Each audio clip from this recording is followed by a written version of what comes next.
Hello friends, welcome back to my channel. Vinayan വീണ്ടും ആ പോലീസുകാരനെ കണ്ട് രഘുവിനും ആ പെണ്ണിനും തമ്മിലുള്ള ബന്ധം അന്വേഷിച്ചുകൊണ്ടിരിക്കുകയാണ് കേട്ടോ. അങ്ങനെ രഘുവിൻ ആ പെണ്ണും തമ്മിൽ അങ്ങനത്തെ നീ ഉദ്ദേശിക്കും പോലത്തെ ബന്ധമൊന്നുമല്ല വിനയ ഉള്ളതെന്ന് ആ പോലീസുകാരൻ പറയാൻ കേട്ടോ വിനയനോട്. അല്ല, ആ പെണ്ണിൻ്റെ പേര് ആമി എന്നാണോ എന്ന് ചോദിക്കുകയാണ് കേട്ടോ വിനയൻ.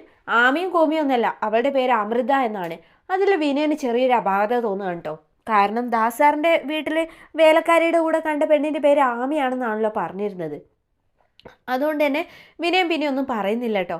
അവളുടെ ഡീറ്റെയിൽസ് ഒന്നുകൂടി എടുത്തു തരാൻ പറ്റുമോ ചോദിക്കുമ്പോൾ, നീ എന്തായാലും ഈ ഫോണൊന്ന് സർവീസ് ചെയ്ത് വെക്ക്, അപ്പോഴത്തേക്ക് ഞാനൊന്ന് നോക്കട്ടെ എന്ന് പറയാം കേട്ടോ പോലീസുകാരൻ. കിട്ടിയ വിവരം വെച്ചിട്ട് ഈ ഒരു പെണ്ണ് എന്താ പറയുക, ഒരു കൊലപ്പുള്ളിയുടെ ഭാര്യയാണെന്നും ഇപ്പോൾ രഘുവിൻ്റെ സംരക്ഷണത്തിനാണെന്നും അവൾക്കൊരു മകളുണ്ടെന്ന് ഉള്ള കാര്യമൊക്കെ പോലീസുകാരൻ വിനയനോട് പറയുകയും ചെയ്തിട്ടോ. മകളുമുണ്ട് എന്ന് കേട്ട ഉടനെ തന്നെ അത് അന്ന് ദാസാറിൻ്റെ വണ്ടിയിൽ കണ്ട ആമി തന്നെ ആയിരിക്കും വിനയൻ ഊഹിക്കുകയാണ് കേട്ടോ.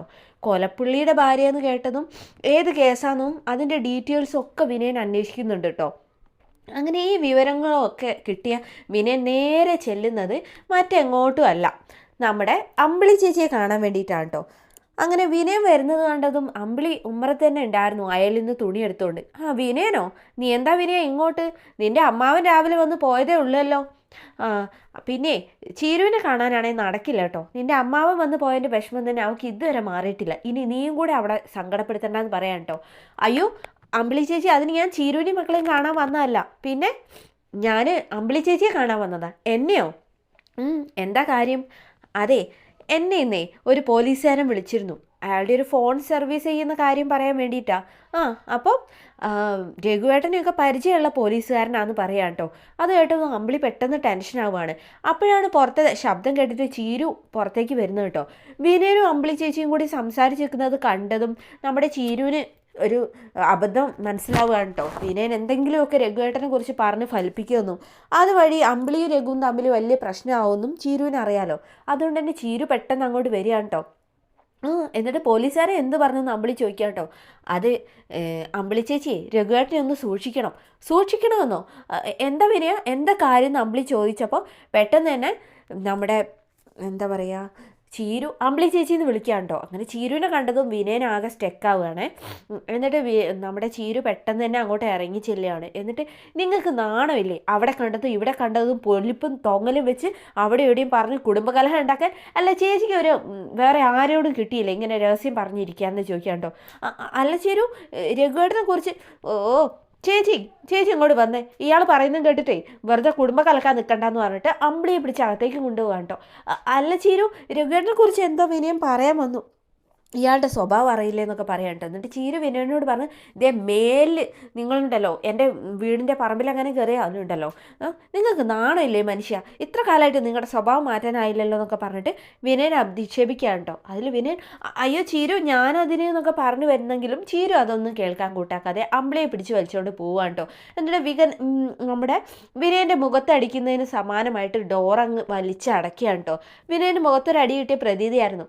ഓ, തൽക്കാലം അമ്പിളി ചേച്ചിയുടെ മനസ്സിലൊരു കനൽ ഇടാൻ കഴിഞ്ഞല്ലോ.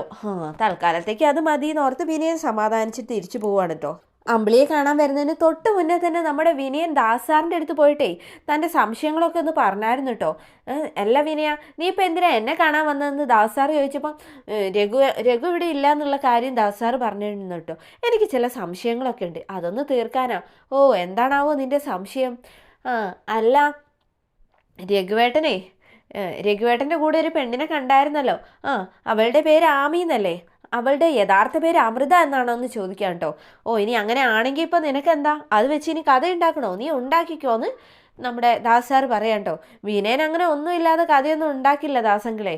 പിന്നെ എനിക്ക് ഇത്രേ പറയാനുള്ളൂ, കൊലപാതകിയുടെ ഭാര്യയെ രഘുവേട്ടനെ സംരക്ഷിക്കാമെങ്കിലേ എനിക്ക് എൻ്റെ ഭാര്യയും മക്കളെയും കാണാനും അവരെ നോക്കാനുള്ള അവകാശം ഇല്ലേ അങ്കിൾ? അതാരും നിഷേധിക്കാതിരുന്നാൽ മതി. നിഷേധിച്ചാൽ അവർക്കെതിരെ എനിക്കിത് പ്രയോഗിക്കേണ്ടി വരുമെന്ന് പറഞ്ഞിട്ടാണ് കേട്ടോ നമ്മുടെ വിനയൻ നേരെ നമ്മുടെ അമ്പിളിയെ കണ്ട് ഈ കാര്യങ്ങളൊക്കെ പറയാൻ പോയത്. ദാസങ്ങളുടെ ഒരു പന്തികേട് തോന്നുകയും ചെയ്തു കേട്ടോ. അപ്പം തന്നെ ഇതേ സമയത്ത് പിന്നീട് കാണിക്കുന്നത് നമ്മുടെ സുശീലയാണ് കേട്ടോ. സുശീലയാണെങ്കിൽ എങ്ങനെയാ അനുപമേനെയും ഇന്ദ്രനെയും ഇപ്പോൾ ആ ഒരു പ്രശ്നത്തിൽ അകപ്പെടുത്തണമല്ലോ, അതിനെക്കുറിച്ചൊക്കെ ചിന്തിച്ചുകൊണ്ടിരിക്കുകയാണ്. ഇവരോട് പറയാതെ ഇപ്പോൾ അനു ഇന്ദ്രനും എന്തിനാണ് പോയത് എന്നൊക്കെ ഓർത്തുകൊണ്ട് നിൽക്കുകയാണ്. അപ്പോഴാണ് സുകുമാരിയുടെ കോള് നമ്മുടെ സുശീലയ്ക്ക് വരുന്നത് കേട്ടോ. ഇന്നിപ്പോൾ എന്തായാലും ആ ഒരു പട്ടിക കൊടുക്കുന്നില്ലെന്നും അത് നാളത്തേക്ക് മാറ്റിയിട്ടുണ്ടെന്നും പറയാം കേട്ടോ. അത് കേട്ട ഉടനെ സോന പറഞ്ഞു കേട്ടോ, എന്തായാലും ഏട്ടനും ഏട്ടത്തിയും കൂടി അങ്ങോട്ടല്ല പോയത്, അവരമ്മയുടെ വാക്ക് മാനിച്ചു എന്ന് അമ്മയ്ക്ക് മനസ്സിലായില്ലേ എന്ന് ചോദിക്കാം കേട്ടോ. അവരെൻ്റെ വാക്ക് മാനിച്ചതുകൊണ്ടൊന്നും അല്ലടി, പാർട്ടിയുടെ തീരുമാനമാണ് നാളെ കൊടുക്കാന്നുള്ളതെന്ന്, അല്ലാതെ അവർ ഞാൻ പറഞ്ഞത് കേട്ടിട്ടൊന്നുമില്ല. അവരെന്നെ എതിർത്തുകൊണ്ട് തന്നെ മുന്നോട്ട് പോവുകയല്ലേ, ഞാനിപ്പോൾ അവർക്കൊരു തടസ്സമാണല്ലോ എന്നൊക്കെ പറയുകയാണേ. അല്ല ഇപ്പോൾ ഇവിടുത്തെ എല്ലാ പണിയും നീയാണോ എടുക്കുന്നേ? പ്രതിഭ എന്തിയെ? അവൾക്ക് 2-3 ദിവസമായിട്ടേ നല്ല ക്ഷീണമുണ്ട്. ക്ഷീണമൊന്നുമല്ല, സത്യന് ഇവിടെ ഇല്ലല്ലോ, അതുകൊണ്ടേ പണിയെടുക്കാതെ ജീവിക്കാമെന്ന് അവൾ വിചാരിച്ചു കാണും. പിന്നെ കിടന്ന് അവൾക്ക് ഗർഭിണിയാണെന്നങ്ങ് പറഞ്ഞാൽ മതിയല്ലോ, വേറെ പണിയൊന്നും എടുക്കാതെ രക്ഷപ്പെടാമല്ലോ. സത്യനിവിടെ ഇല്ലാത്തതുകൊണ്ടേ അവൾക്ക് അത് ഒരു എന്താ പറയുക ഏലാക്കി എടുത്തതായിരിക്കും അവളെന്നൊക്കെ സുശീല വെച്ച് കാച്ചി കേട്ടോ. അതൊന്നും അല്ലമ്മേ, അവൾക്ക് നല്ല സുഖമില്ലായ്മയുണ്ട്, അതുകൊണ്ട് തന്നെയാണ്. അപ്പോഴേക്കും പ്രതിഭ അതേ അങ്ങോട്ട് വരുന്നുണ്ട് കേട്ടോ. ഫോണും പിടിച്ച് സത്യേട്ടൻ തന്നെ അമ്മേനോട് പറഞ്ഞു എന്നൊക്കെ പറഞ്ഞിട്ടാണ് വരുന്നത് കേട്ടോ. അങ്ങനെ ഫോണ് സുശീലയ്ക്ക് കൊടുത്തതും സുശീല, സത്യ മോനെ, ഞാൻ നിന്നെക്കുറിച്ച് പറയായിരുന്നു, എന്തായി പോയ കാര്യങ്ങളൊക്കെ റെഡിയായോ? 2 ദിവസം കൂടി എടുക്കുമോ? ശരി, എന്നാൽ പിന്നെ അത് കഴിഞ്ഞിട്ട് വന്നാൽ മതി, അല്ലെങ്കിൽ പിന്നെ ഇവിടെ വന്നിട്ട് വീണ്ടും അങ്ങോട്ട് പോകണ്ടേന്നൊക്കെ പറയാം കേട്ടോ.